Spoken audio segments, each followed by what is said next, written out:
Assalamualaikum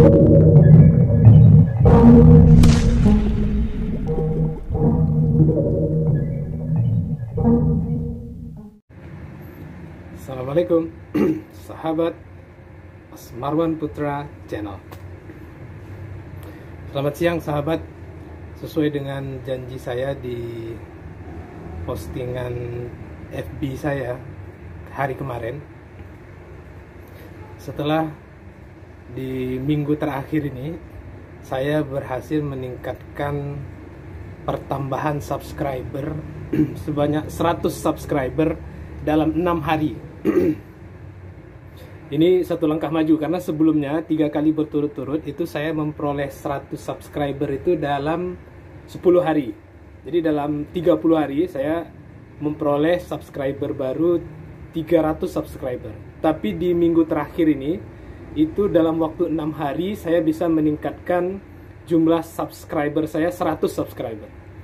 Jadi menjadi kepo juga ya sebagian teman-teman di FB dan juga di channel YouTube, itu bagaimana caranya. Walaupun sebenarnya di channel-channel lain itu banyak, terutama YouTuber senior yang membuat akun baru, kemudian mereka bisa meningkatkan subscriber itu lebih dari 1000 ya dalam hitungan hari, bahkan ya mungkin kurang dari seminggu bisa mendapatkan subscriber baru lebih dari 1000, karena memang mereka mungkin di backup oleh akun utamanya, dan teknik yang jauh lebih tinggi dan maksimal.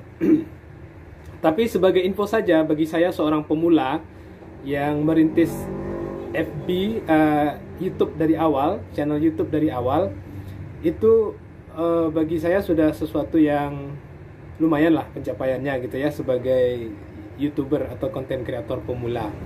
Karena saya baru mulai serius untuk meningkatkan subscriber ini baru ketika saya memulai lagi mengaktifkan akun YouTube saya itu di lebih kurang 2 bulan terakhir. Karena sebelumnya saya sempat aktif di YouTube dengan konten-konten panjang ya. Bisa dilihat di channel YouTube saya, Osmarwan Putra Channel. Di konten-konten panjang itu, kesimpulan saya sementara memang bagi pemula itu agak butuh usaha keras juga untuk bisa mendapatkan subscriber baru ya. Selain juga di konten panjang itu kita harus memfokuskan waktu kita ya untuk membuat konten, merancang, mendesain, termasuk mengeditnya. Itu butuh waktu yang cukup lama juga, sehingga menghabiskan waktu kita. Jadi bagi kita seperti saya yang pekerja harian gitu, punya pekerjaan sehari-hari, jadi waktu kita agak terbatas. Jadi kadang bisa melahirkan konten itu ya bisa 2, paling banyak 3 kali dalam seminggu, dan itu pun sudah menghabiskan banyak waktu kita yang tersita untuk hal-hal lain yang mungkin jauh lebih perlu. Tapi begitu saya mencoba bermain di video short, itu ternyata peluang kita untuk meningkatkan subscriber baru itu jauh lebih besar ternyata. Setelah saya riset juga ya, melihat konten-konten kreator yang membuat video tutorial, video pengalaman mereka bermain video short. Walaupun nanti pada akhirnya untuk tujuan monetisasi itu antara video-video short dengan video-video panjang itu syarat dan ketentuan monetisasinya berbeda. Mungkin akan kita bahas di kesempatan lain. Dan sekarang juga YouTube mempermudah ya untuk syarat monetisasi, diantaranya dengan 500 subscriber sudah bisa monetisasi, mengusulkan monetisasi. Nah, terutama untuk teman-teman yang bermain di video short. Termasuk jam tayang juga semakin mudah lah, dari 8.000 ke 4.000 jam tayang. Nah, sekarang kembali ke topik utama kita tentang bagaimana mengoptimalkan mendapatkan 100 subscriber baru dalam 10 hari yang sudah saya praktekkan by experience, sesuai pengalaman saya dan juga riset di beberapa akun YouTube terdahulu atau yang sudah senior lah gitu. Yang pertama, sebelum membangun akun YouTube, menurut saya yang perlu kita perhatikan adalah kita harus menetapkan tujuan utama kita. Maksudnya kita membangun channel YouTube ini tujuannya untuk apa dulu? Apakah sekedar untuk menyalurkan hobi atau ada misi tertentu yang kita bangun? Kalau untuk sekedar menyalurkan hobi, maka kita harus fokus menyalurkan hobi kita itu, ya, subtema tentang kegiatan utama kita itu, ya, dalam membangun channel YouTube. Misalnya, kalau sekarang yang lagi rame itu kan akun yang mengulas tentang basuri, ya, bus atau truk-truk yang pakai klakson nyanyi-nyanyian itu, atau yang meliput tentang bus-bus, ya, bus-bus eksekutif, super eksekutif, dan bus-bus luxury gitu ya, bus-bus super VIP yang nyaman gitu ya, dan bentuknya juga bagus. Itu banyak juga peminatnya. Atau Anda punya hobi merangkai bunga, atau Anda punya hobi kuliner, punya hobi memasak gitu ya, atau Anda punya hobi merawat barang-barang kuno misalnya. Jadi kita fokus saja di hobi yang kita lakukan itu. Kalau memang misi kita, tujuan kita adalah untuk mengembangkan hobi kita dan mensiarkan atau mensosialisasikannya di YouTube. Nah, dan catatannya Anda harus berusaha keras untuk fokus tetap di tujuan utama kita, kemudian bagaimana membesarkan akun kita sesuai dengan tema yang kita inginkan. Atau memang tujuan kita membangun YouTube ini untuk yang kedua, mencari penghasilan atau monetisasi. Maka langkah yang ditempuh akan berbeda, ya, akan jauh berbeda. Nah, tetap nanti pada akhirnya yang akan kita lakukan adalah apakah kita membangun channel YouTube kita ini untuk mengembangkan kegiatan atau hobi kita atau misi tertentu, atau kita membangun akun YouTube ini untuk segera monetisasi, mencari penghasilan tambahan. Itu nanti akan dipengaruhi oleh yang pertama, ya, kita untuk meningkatkan subscribernya, banyak viewer. Yang pertama yang saya sarankan adalah kita memang terlebih dahulu harus melakukan riset tentang akun yang akan kita bangun.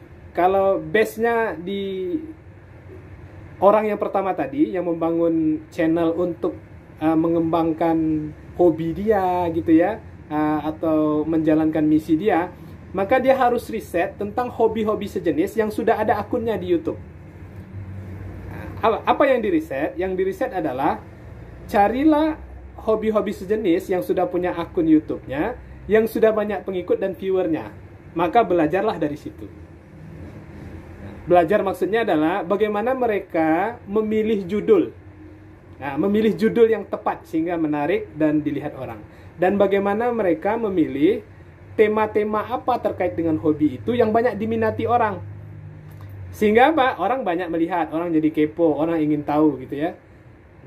Jadi itu harus kita riset juga. Karena memang kita nggak bisa sembarangan mengupload sebuah video tanpa ada ilmunya. Sehingga apa? Orang nggak akan lihat. Tapi ketika ada riset, kita belajar dari orang yang sudah berpengalaman, sudah punya jam terbang tinggi, dan terbukti banyak viewer, banyak subscribernya, itu bisa kita jadikan acuan untuk meningkatkan viewer dan subscriber kita. Misal merangkai bunga, ini ada bunga nih di belakang, tentang hobi bunga, merangkai bunga dan jenis-jenis bunga dan lain sebagainya gitu ya. Tinggal kita cari kata kuncinya di YouTube misalnya tentang merangkai bunga dan hal-hal sejenis itu. Kita carilah akun-akun yang sudah besar. Nanti ketika Anda membuat postingan, Anda bisa melihat judul-judul utamanya itu. Bahkan boleh saja kalau mau ekstrim, kita kopikan judul dari beberapa postingan yang sudah banyak itu pengikutnya atau yang viewernya, misalnya sudah dilihat oleh 100.000 atau jutaan orang, copy saja. Di copy nanti Anda pastekan ke postingan yang akan Anda buat, tapi pastikan judulnya dengan postingan yang akan Anda buat itu bersesuaian. Jadi Anda tinggal mengedit saja nanti sedikit, menambahkan, disesuaikan dengan postingan yang akan kita upload. Itu setidaknya kata kunci itu sudah dicari banyak orang. Jadi ketika orang mencari postingan yang tadi itu sudah banyak yang lihat, postingan kita akan ikut juga ya dalam pencarian itu nantinya. Itu diantaranya.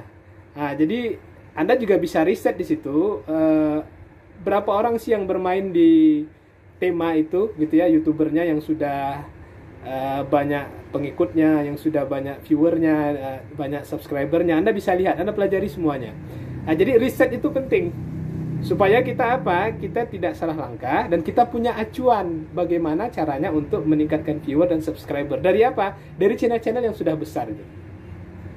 Nah, properti juga, pemasaran properti bagaimana? Ya, tetap juga kita harus riset mana channel-channel properti yang banyak diminati. Kita lihat bagaimana teknik mereka membuat postingan, videonya, editornya. Karena kalau properti tentu ini akan berkaitan dengan target marketing ya. Kalau marketing tentu orang harus mengemas videonya sebaik mungkin ya, nggak bisa asal-asalan ya, seperti hobi di jalanan merekam bus, merekam truk gitu ya. Itu kan tanpa editan pun teman-teman yang bermain di Setinjau Laut Channel misalnya, itu tanpa editan pun bisa banyak viewer dan subscribernya. Karena apa? Karena mereka menjual kejadiannya gitu. Kejadiannya itu memang buat orang kepo. Kejadiannya itu memang luar biasa sehingga menarik perhatian orang, sehingga tidak dikemas sedemikian rupa pun orang akan penasaran gitu ya. Tapi ketika Anda membuat akun jualan, menjual rumah, menjual mobil, motor atau barang-barang lain, tentu harus dikemas dengan baik ya. Harus mematuhi kaedah-kaedah marketing juga gitu. Sehingga dia bisa bersaing. Tapi tetap saja kita harus belajar dari akun-akun sejenis yang sudah besar, banyak viewer dan banyak pengikutnya. Nah, itu diantaranya ya, terkait dengan akun yang punya tema hobi tertentu, kegiatan tertentu gitu ya, yang bagi YouTuber pemula gitu. Tapi kalau memang kita orang yang kedua, yaitu orang yang membuat akun untuk monetisasi, memang untuk murni mencari tambahan penghasilan, maka kita bisa lakukan langkah riset tentang di YouTube itu tema dan topik-topik apa yang cepat meningkatkan viewer, meningkatkan subscriber kita. Ya, banyak ya, Anda bisa cari sendiri, Anda tahulah, mudah untuk men-searching ya. Di antaranya kalau dari pengalaman saya nih, karena saya sebenarnya belum terlalu fokus juga di satu segmen. Karena awalnya saya bermain di segmen pariwisata ya, tempat-tempat wisata di Sumatera Barat ya, khususnya di beberapa daerah tuh, di Padang, Kota dan Kabupaten Solo, kemudian di Bukit Tinggi, Padang Panjang dan sekitarnya. Ternyata selain pariwisata itu juga ternyata begitu saya meliput kulinernya, itu banyak juga penggemarnya.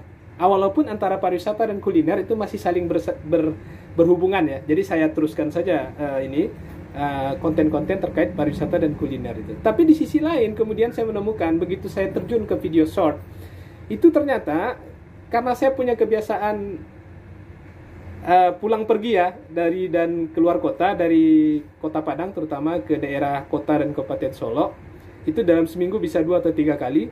Sepanjang jalan itu saya mengambil video-video pendek yang isinya tentang bagaimana kondisi di Setinjau Laut. Ada crash di Setinjau Laut, ada mobil-mobil monster ya dengan 24 roda yang berjalan di Setinjau Laut.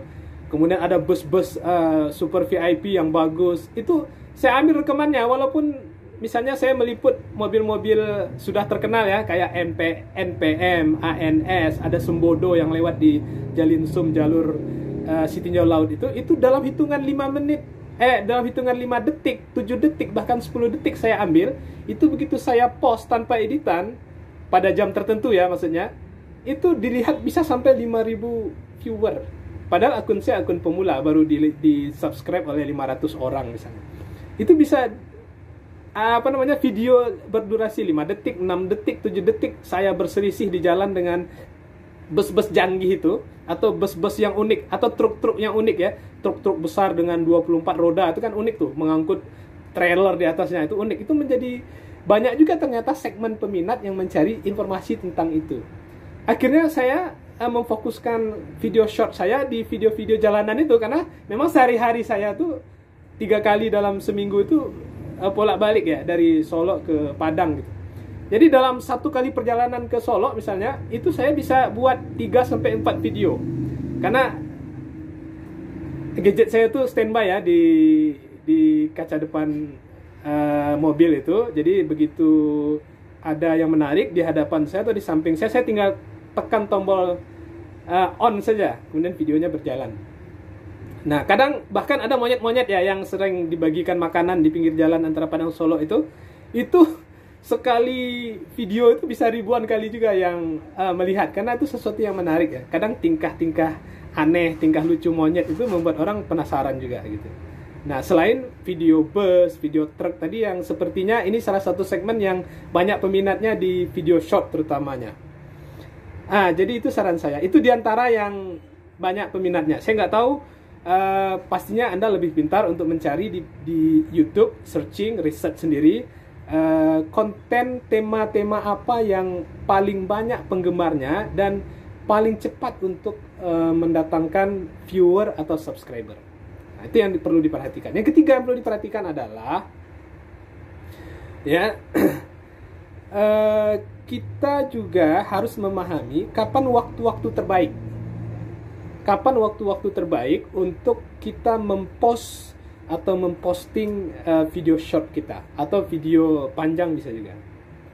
Saya punya nih ya, ini saya liatin, ini ada di YouTube studio saya tentang kapan penonton Anda ya membuka YouTube. Nah, ini ada nih. Yang garis-garisnya arsiran tebal itu waktu-waktu yang paling efektif untuk kita meluncurkan konten kita. Apa itu? Misalnya di pagi hari ya, di pagi hari itu waktu yang paling efektif itu untuk kita memposting video itu adalah pada sekitaran antara jam 8 sampai puncaknya tuh di jam 9. Jadi plus minus jam 9. Karena mungkin pada waktu itu bisa saja orang sudah masuk kantor, tetapi sebagiannya masih santai ya sebelum mulai pekerjaan. Atau sebagian lain bahkan setelah absen ngopi dulu di di kantornya tuh, di kafenya, atau ada agenda keluar untuk memang ketemu klien dan lain sebagainya. Itu di jam 9 itu plus minus akan banyak viewernya. Dan saya juga mengalami itu. Saya selalu posting kalau pagi itu di antara jam 8 sampai jam 9. Itu saya mempost biasanya 2-3 postingan. Kenapa 2-3 postingan? Karena kalau terlalu banyak pun kita menggebu-gebu untuk memposting, itu konten kita belum tentu untuk dipromosikan oleh YouTube sendiri. Ya, jadi yang penting kan sebelumnya di video-video singkat saya sebelumnya saya sudah sampaikan, itu yang penting kita untuk membuat konten short itu misalnya itu harus konsisten. Yang pertama konsisten tema atau topik kita ya, tentang segmennya segmen apa. Kemudian yang kedua konsisten uploadnya 2 atau 3 kali sehari, idealnya 3 kali sehari ya, itu di pagi, siang, dan sore atau malam hari. Jadi ketika kita konsisten maka YouTube pun akan algoritmanya bagus gitu, mempromosikan postingan kita di beranda YouTube sehingga peluang orang untuk melihatnya lebih banyak. Tapi kalau kita terlalu menggebu-gebu, misalnya dalam pagi hari itu kita memposting 3-4 postingan, itu mungkin yang akan dipromosikan, yang akan ditampilkan oleh YouTube di berandanya, yang dilihat banyak orang itu mungkin hanya 2, paling banyak 2 atau 3 paling banyak biasanya. Tapi yang di postingan keempat itu sudah paling 1, 2 atau kurang dari 100 yang melihat, karena tidak ditampilkan oleh YouTube di beranda YouTube-nya gitu. Nah, jadi minimal 1 atau 2 postingan di pagi hari itu sudah lumayan untuk menambah viewer dan katakanlah subscriber baru kita ya, itu di antara jam 8 sampai jam 9 plus minus, kurang dan lebih. Kemudian waktu kedua yaitu di siang hari ya, pada saat jam istirahat. Nih kalau saya mengistilahkannya di waktu zuhur nih, sebelum dan setelah waktu zuhur. Tapi efektifnya biasanya sekitar jam 1 ya, setelah zuhur, saat orang sambil santap siang, sambil ngobrol-ngobrol dengan temannya istirahat kerja, atau sambil sebelum memulai pekerjaan baru. Itu antara jam 1 plus minus itu juga tinggi ya orang yang melihat YouTube. Nah, itu perlu kita untuk mempost di situ. Mungkin 1 minimal atau 2 postingan. Nanti termen ketiganya sore hari. Sore hari itu ya sekitar pukul, kalau di sini padatnya karena memang setiap hari ya, Senin, Selasa, Rabu, Kamis, Jumat atau weekday, Sabtu dan Minggu itu berbeda-beda memang time-nya di sini ya. Bisa berbeda-beda kebiasaan orang. Saya patokan di hari Senin saja, itu yang paling banyak itu antara jam 5 sampai jam 6 sore. Jadi jam 5 plus minus, sebelum jam 5, setelah jam 5 sampai jam 6 sore. Nah, itu salah satu waktu yang efektif juga untuk kita memposting. Selain ada juga ini setelah asar ya, sekitar jam 4 itu juga sudah mulai santai ya, orang setelah sholat asar istirahat dulu atau prepare untuk sebelum menutup pekerjaan. Orang lihat-lihat akun gitu ya, lihat-lihat berita dan lain sebagainya, sampai menjelang maghrib lah sekitar jam 6. Nah, dari pengalaman saya memang yang paling banyak itu melihat dari 3 jadwal tadi itu yang pagi sama yang sebelum maghrib ini, sekitar jam 6, jam 5 sampai jam 6 ini, itu sangat tinggi trafficnya orang yang melihat. Kemudian di malam hari, termen keempat, itu sekitar jam 9 plus minus. Karena orang pulang kantor, mandi, makan, istirahat, jam 8, sholat isya.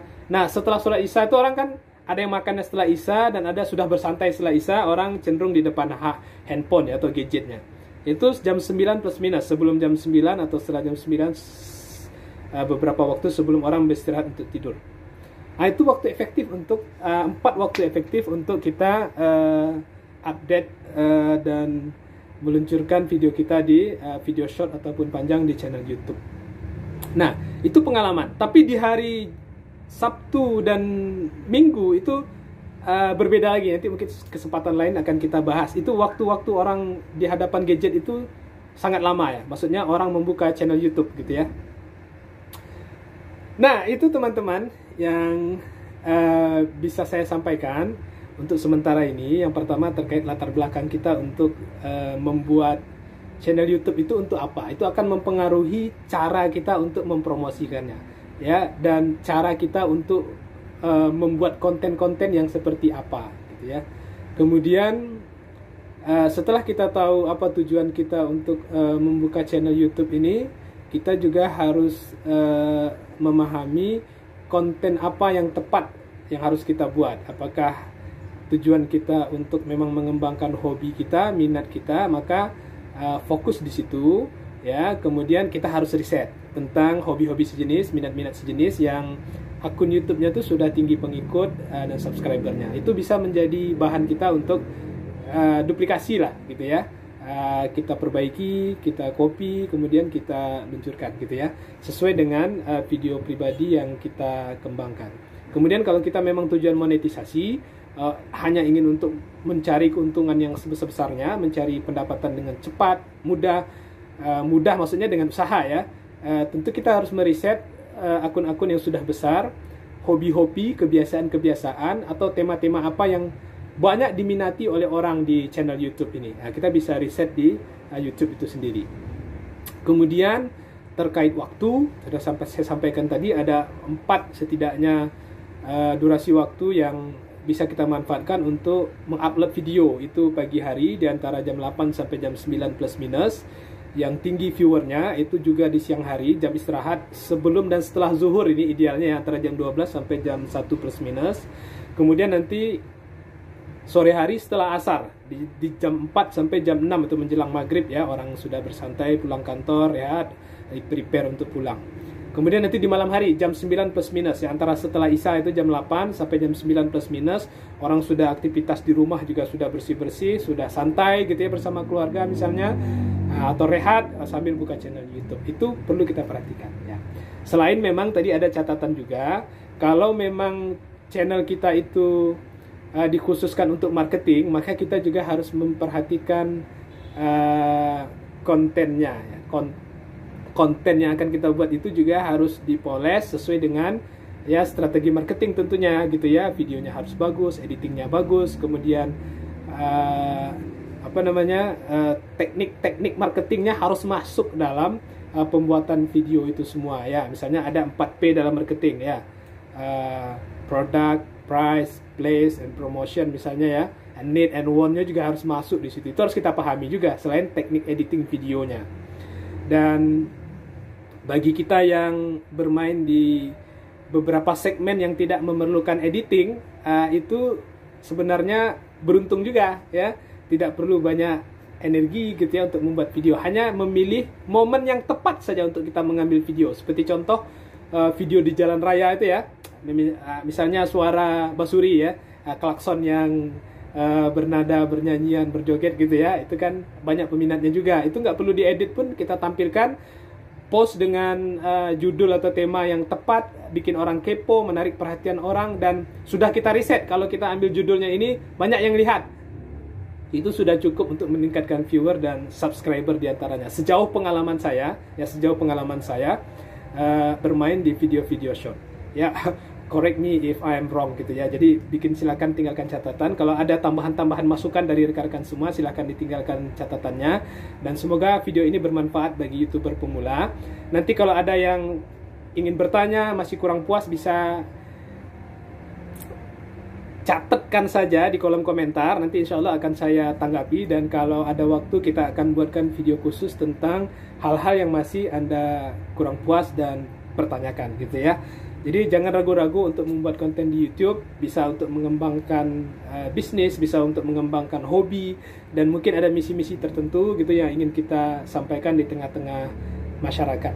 Itu saja dari saya, dan saya ingatkan kembali, mohon kesediaan Bapak Ibu, sahabat semua untuk like, share, and jangan lupa subscribe di Osmar Wan Putra Channel. Semoga menambah semangat kita untuk terus membuat konten-konten yang menarik, edukatif, dan informatif sesuai dengan tagline akun channel Osmar Wan Putra Channel. Demikian, terima kasih, selamat siang, selamat beristirahat dari saya Osmar Wan Putra. Semoga semua sehat selalu, sukses selalu, Allah beri keberkahan rezeki, dan jangan lupa jaga ibadahnya gitu ya.